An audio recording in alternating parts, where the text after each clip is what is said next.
Всем доброй ночи. Вы знаете, друзья мои,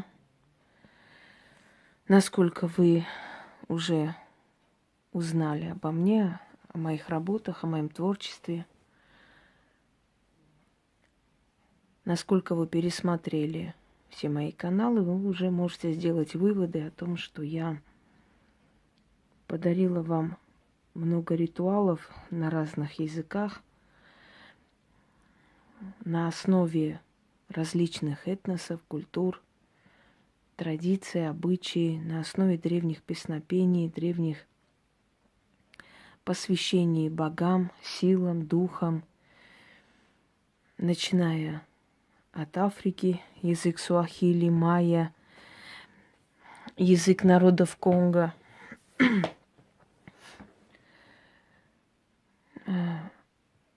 ритуалы монгольских шаманов, алтайских шаманов,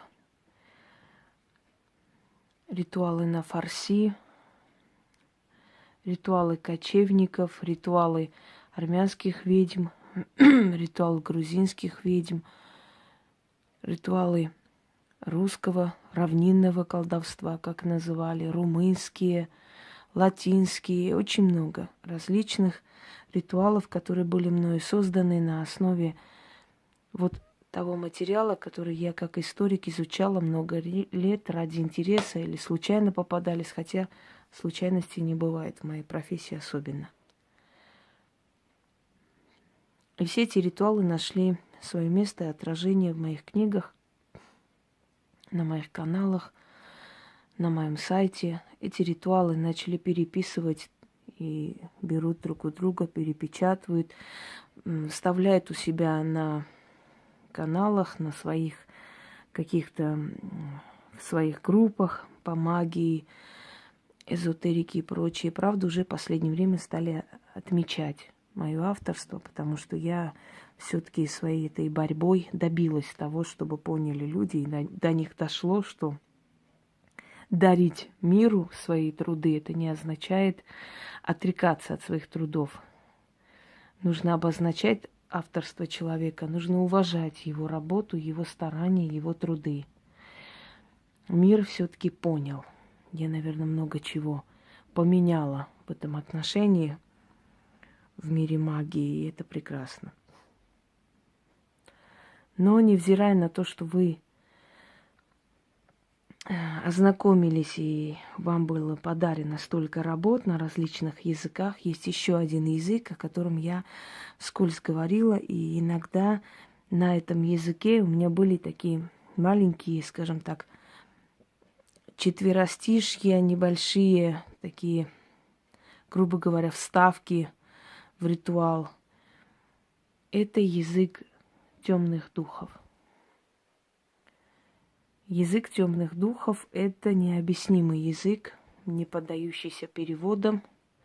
Однако он один из самых действенных, если не сказать, что самый сильный. И язык темных духов открывается людям, которые уже ближе, да, чем дальше, тем ближе к более таким высшим сферам магии, углубленным сферам магии. Если кто-нибудь когда-нибудь видел, как люди во сне разговаривают на непонятном языке, нам кажется, что они бредят, или это плод воспаленной фантазии, или чего-то еще. На таком языке говорят умирающие люди, что-то пытаясь объяснить, но мы не понимаем, что они хотят сказать. На таком языке мы можем с вами по ночам говорить во сне. Нам кажется, мы понимаем, что мы говорим, но потом, когда мы это перевариваем, вспоминаем, как-то крутим в голове, мы понимаем, что там были абсолютно неясные, непонятные какие-то слова, которые для нас, абсолютно никакой смысловой такой информации не несут. Но это имеет место быть, и оно существует.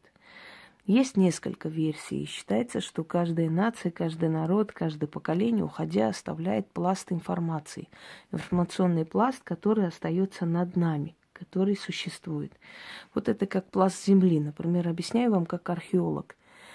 Есть, например, каменный век, есть железный век,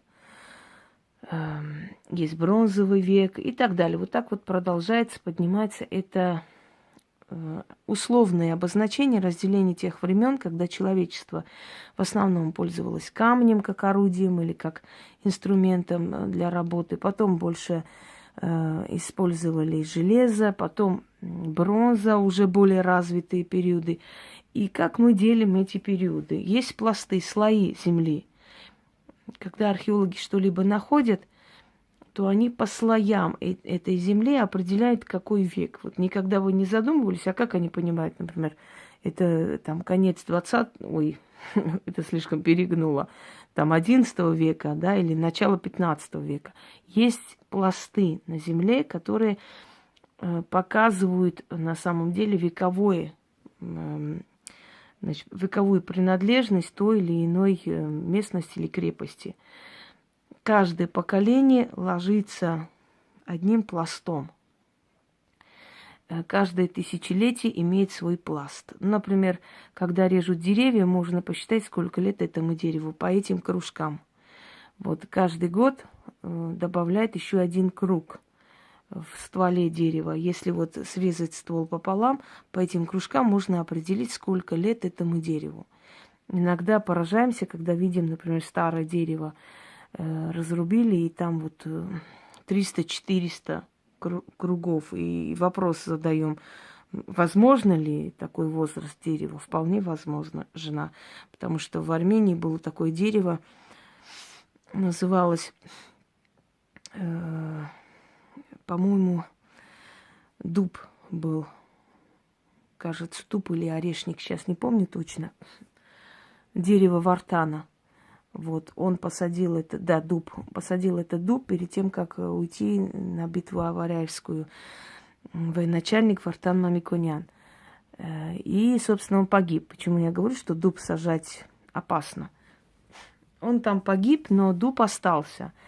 И вокруг этого дуба собирались люди, зажигали свечи. Это просто стало таким святым местом. И этому дубу больше уже, практически 1000 с чем-то лет уже было, когда, значит, Аварайская битва была в V веке. Посчитайте, сколько лет было этому дубу. Этот дуб упал в 70-е годы. И то он упал, потому что уже бесконечная ходьба людей вокруг этого дуба. Считалось, что если кто-либо коснется этого дуба, то вернется с войны живым. И все, кто рассказывает, все, кто касался дуба, этого дерева, уходя в 41 году на войну, возвращались все живые. Пусть искалечены, без руки, ноги, но живые. И точно так же после того, как это дерево упало, вокруг, значит, сделали так, оградили и начали ходить уже к этому дереву как к святому месту поклонения. Точно так же и недавние войны говорят, что все, кто уезжал, по традиции приходили, касались этого дуба и возвращались живые. Называйте это самовнушение, называйте это действительно чудо, называйте это действительно покровительство военачальника, его души, неважно, как хотите, так и называйте, так и считайте, но это имеет место быть. Итак, вот по этому дубу и посчитали его возраст, собственно говоря. То есть я хочу сказать, что каждое поколение оставляет после себя определенный пласт информации. Дорогие друзья, талантливые люди, не зря их всегда подозревали в каком-то там сговоре с темной силой. Потому что когда человек чрезмерно талантлив, слишком много понимает и знает, то его знание, его ум вызывает подозрение. Считается, что не может земной человек столько знать, понимать, столько владеть, столько информации. Нереально это все. Например, вызывало подозрение искусство Микеланджело. Как-то человек просто создавал такие шедевры, словно живые просто фигуры, и понимал, видел каждый мускул тела. Так может понимать доктор, например, изнутри, да, анатомию человека. вызывал подозрение Леонардо да Винчи, потому что его необычные картины с тайной, которая до сих пор не раскрыта, даже улыбка Джоконды, например, вызывает очень большое подозрение и недоумение, как возможно было это создать. И так далее. Люди слишком удачливые, люди слишком большим потенциалом и грузом знаний, они все вызывали всегда подозрения. Считалось, что это неспроста. Инквизиция их считала в сговоре с сатаной и сжигала. Люди их сторонились и боялись, и уважали, где-то обращались к ним за помощью, но в то же самое время сторонились их и в любой подходящий момент с радостью нападали, уничтожали, потому что им очень не нравился тот человек, который может знать больше, и ему дано столько, понимаете? Это, просто, как так может быть? Это нереально. Как может человек столько знать, столько понимать? Тут что-то нечисто, как всегда. Вызывает подозрение чрезмерно красивая женщина. Считала, что ее красота от дьявола. И всегда из-за этой красоты случались какие-то непонятные события. Всегда мужчины то стрелялись, то ее крали, то целый там род шел, и семья на семью шла, и кровопролитие и так далее. В итоге эта бедная женщина из-за своей красоты просто настолько страдала, что уже проклинала эту свою внешность, из-за которой она не могла ни спокойно жить, ни найти свое счастье, ничего. Скорее всего, оно сыграло не очень хорошую роль в ее жизни. То есть все, что необычно, все, что непонятно из ниоткуда, считалось мистикой, считалось каким-то сговором, в общем, какой-то продажей души, в общем, по-всякому. Люди пытались всеми силами, разными способами найти причину того, откуда кто-то знает больше и может больше, чем они сами. И, естественно, они во всем находили самые удобные для себя объяснения. Сатаной сговор, с этим, с другим и так далее. Кузнецов считали колдунами, потому что они имели дело с огнем все время. И считалось, что огонь передает им некоторую энергию. Многие люди шли к кузнецам, чтобы вылечиться. В кузницу шли, сидели там, наблюдали за работой кузнеца и считалось, что эта работа, эти искры, эта энергия огня помогает, очищает от болезней. Многие считали колдунами людей, которые понимали язык трав. Непонятно, как они это понимали, передавали из поколения в поколение, но если человек сам не способен, не имеет таких склонностей, невозможно человека с нуля учить просто языку трав. Это должно быть. Многие люди, например, просто дрессировщики от Бога, как их называют, они понимают язык зверей, они могут покорить и подчинить себе любого зверя. Это не каждому дано. Есть врачи, которые гениальные просто доктора, которые у них настолько развито чутье, у них настолько развито знания, они настолько глубоко знают анатомию человека, что могут творить чудеса. И они тоже вызывали подозрение, ненависть. Например, вам в пример привести Ломоносова.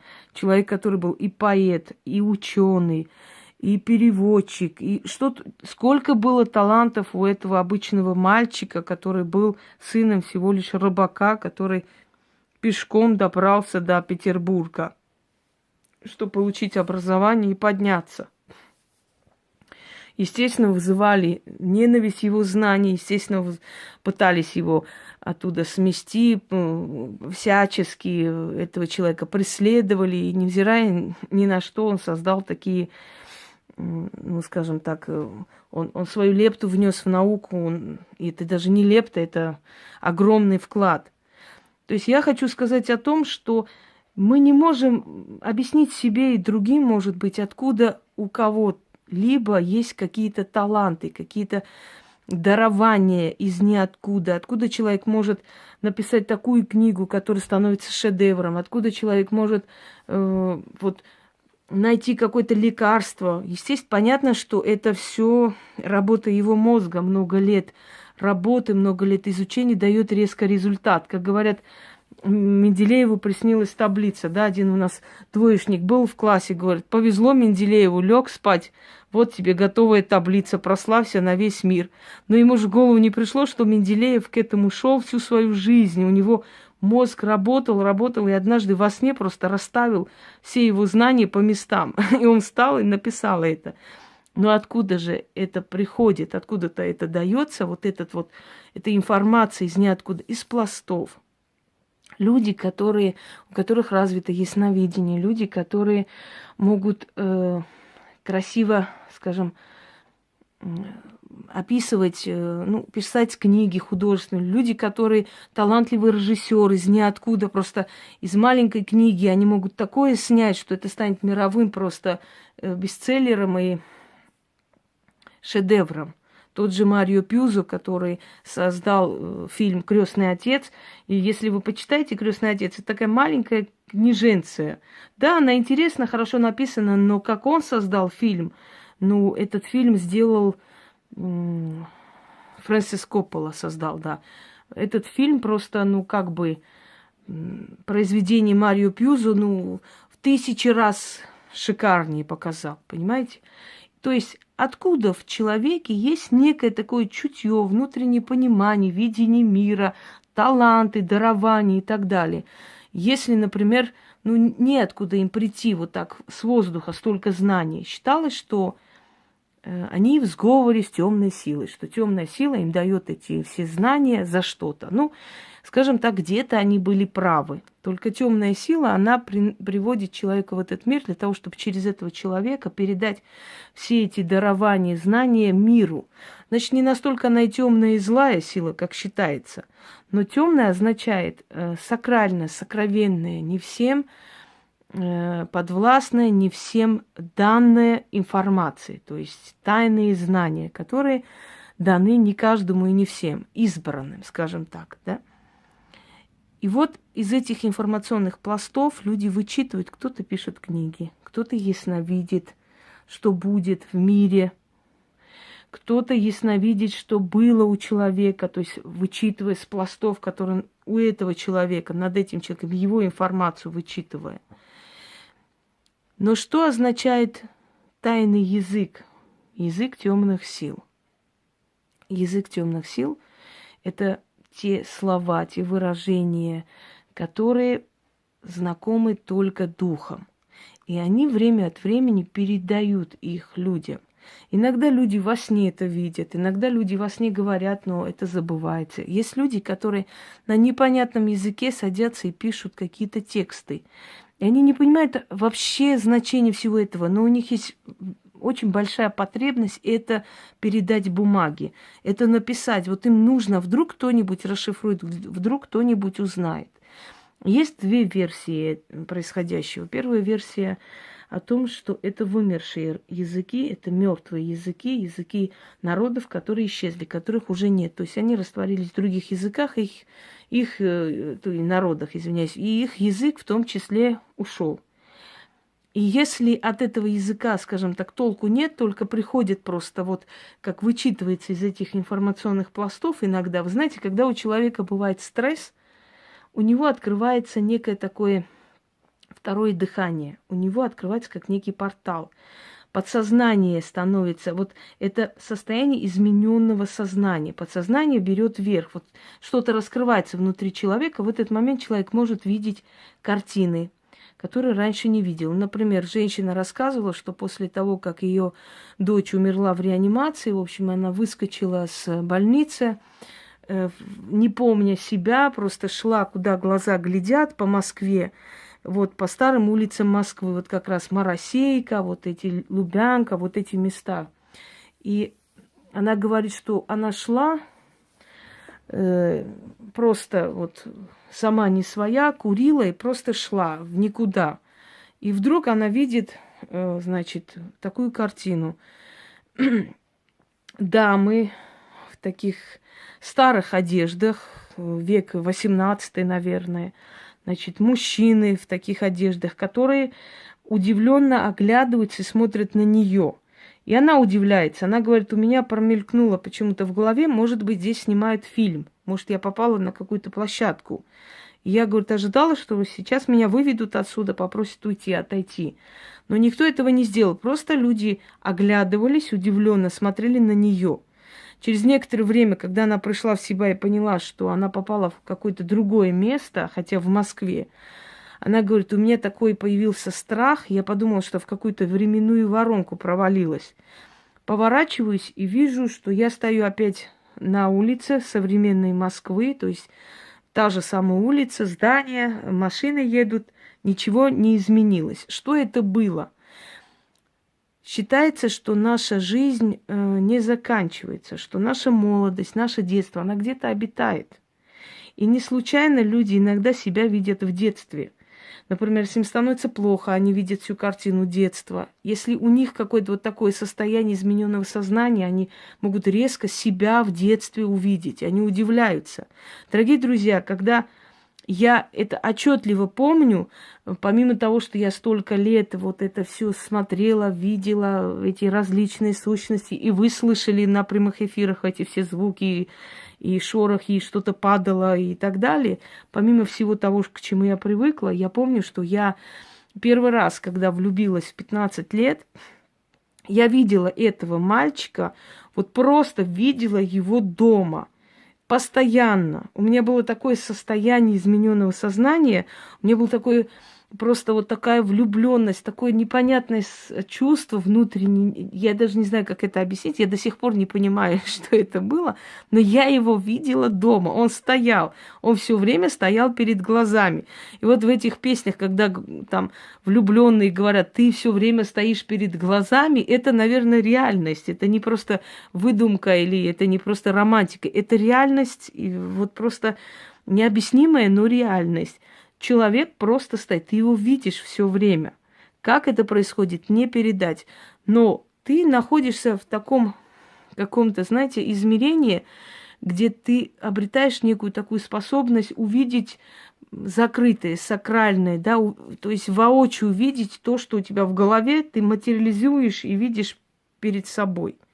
Вот что-то в этом роде и есть тайный язык темных духов. Это то, что мы не можем объяснить, почему, как, но мы можем это вычитать, нам это дается. Духи учат ведьм или колдунов, ведут их по жизни, защищают, они приводят их в этот мир для служения им. И у них не будет ни личной жизни особо, знаете, такой, как ей хотелось бы. Они будут убирать ненужных друзей от этого человека, много чего. Взамен дадут достаток, славу, там очень много хорошего, как бы казалось, компенсируя все то, что, чего они лишены, то есть обычного человеческого счастья они лишены. И кроме того, что ведьмам дается узнавать там более тайные, более сильные работы и это применять и дарить другим, ведьмы еще и способны вычитать, или им приходит во сне, или им дается каким-то образом необъяснимым язык духов. На этом языке говорят темные духи.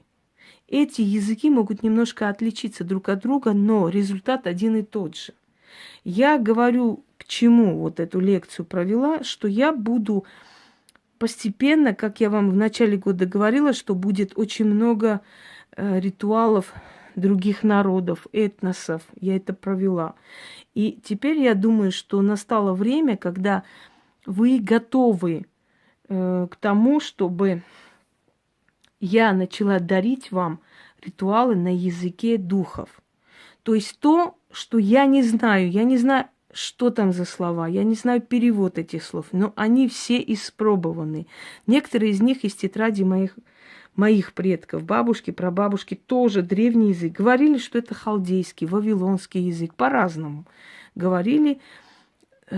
И самое интересное, парадокс в том, что они знали, что это для вот лечения болезней, это для этого. И оно помогает, оно настолько работает, что даже не можете себе представить. Первое время я опасалась, думая, о чем я говорю, что это за слова. Вдруг я, не понимая, скажу что-то ненужное. Но когда я начала проводить и понимать, что они действительно нацелены на то, для чего предназначены, я поняла, что ничего опасного в них нет. Это безопасно. Что духи дают ведьмам определенные знания, заговоры, обращения на своем языке. Это намного сильнее, чем любой язык вот вообще земного предназначения. Потому что это языки, которым много миллионов лет, точно так же, как этим силам. Этим силам столько же миллионов лет. Это сущности. Это реальные сущности, которые разумные, которые понимают ваши мысли, ваши желания. И они, зная ведьму, видя ее старания, понимая, что она уже готова и достойна, выдают ей такие необычные заговоры. Одно время считалось, что во избежание инквизиции, там, наказаний и так далее, ведьмы придумывали какой-то шифровочный язык. Да, такое было. Я даже, скажем так, знаете, что самое удивительное? В мире не каждый народ может похвастаться своим личным алфавитом. А вот колдуны и ведьмы могут. У них 4 колдовских алфавита. Это известные истории, и остальные я не знаю. Вот смотрите, какие необычные буквы. Это тайная власть, написано на колдовском языке. Этот колдовской язык, то есть алфавит, был придуман в средние века для того, чтобы не было понятно простому человеку, о чем здесь написано. То есть это тайный код шифровочный. Однако язык духов ничего общего не имеет с этим тайным кодом. Это совершенно иное. Хочу вам сказать, дорогие друзья, что я собираюсь с вами делиться ритуалами на языке духов. И это, как вам сказать, это, наверное, самые сильные, которые можно себе представить, работы. Но мы идем ко всему поэтапно. Когда у меня спрашивают, а почему вы сразу вот... А вот почему? Потому что всему свое время. Люди должны быть готовы к тому, чтобы... Естественно, я не буду каждый второй ритуал проводить на языке духов. Но будут такие работы на языке духов, и поэтому я изначально вам говорю, чтобы вы знали. То есть не спрашивали, а что это за язык, откуда, чего. Я решила вам изначально объяснить. Это тот язык, которому много миллионов лет, а может еще больше. Это самые древние языки и языки, на котором говорят духи миропорядка, духи, которые над нами, духи, которые имеют определенный статус. И эти духи через своих посредников на этой земле, между ними и людьми, передают людям определенные знания, определенные сильные заговоры, сильные ритуалы, которые могут им помочь. Я вот один такой очень сильный, среди тех, которые я получала, мне дали такой ритуал лет, наверное, 7-8 назад, когда я не могла понять, как снимать с человека, в общем, очень смертельная болезнь. Я пробовала все, становилось легче, потом снова надо было работать. И мне ночью показали такой сон. Женщина меня берет за руку и ведет за собой. И вот идут рядом женщины в черном. Я захожу в какое-то темное помещение, сидит фигура женская. Вторая женская фигура над этой фигурой крутит огонь и говорит определенные слова. Я проснулась, записала эти слова, и этими словами я до сих пор продлеваю жизнь онкобольных людей. Может, придет время, это тоже я вам дам. Вот буквально сегодня я получила СМС, еще один, где было сказано о том, что человек, который болел, в общем, женщина писала про своего отца, спасибо вам огромное, он начал есть, он начал ходить, нам стало легче, врачи дают надежду, что он проживет. То есть у него немножко запущенная форма, но продлить получилось. Это те слова, которые хотят услышать духи для того, чтобы помочь человеку. Например, как я говорю, если вы хотите получить мою помощь, обращайтесь уважительно, вот такими-то словами, таким-то образом. Только тогда я вам помогу. Согласны? Точно так же свой характер, свое желание имеют силы, которые говорят, хочешь, чтобы я помог, вот такими-то словами ко мне обращайся, и я тебе помогу. Это те слова, которые они желают слышать при определенных ситуациях, когда вам нужна помощь. Вот так, наверное, более ясно будет и понятна моя мысль. Ждите эти ритуалы, и они одни из самых сильных в мире. Они есть не только у меня, они есть у многих колдунов. Многие из них записывают это все. Многих, я имею в виду, их не множество, но у многих колдунов народов мира они есть. Те слова, которые были лично им переданы или их предкам. Кроме того, у меня целая книга таких работ, которые я насобирала за некоторое время. Мне одно время очень много присылали. Фотографировали и присылали люди, у которых там то бабушка этим занималась, еще кто-то, они какую-то там коллекцию нашли. Еще я покупала эти рукописи за определенную плату. Когда я говорю, что меня силы любят, я не шучу, потому что те люди, которые когда-то свои деньги по ресторанам тратили, я тратила, покупая летописи или старые рукописи, извиняюсь, неправильно сказала, рукописи. Ну и летописи в том числе можно их назвать, в которых были очень-очень древние и очень сильные знания. А кто владеет информацией, тот владеет миром. Не забывайте об этом. Всем удачи!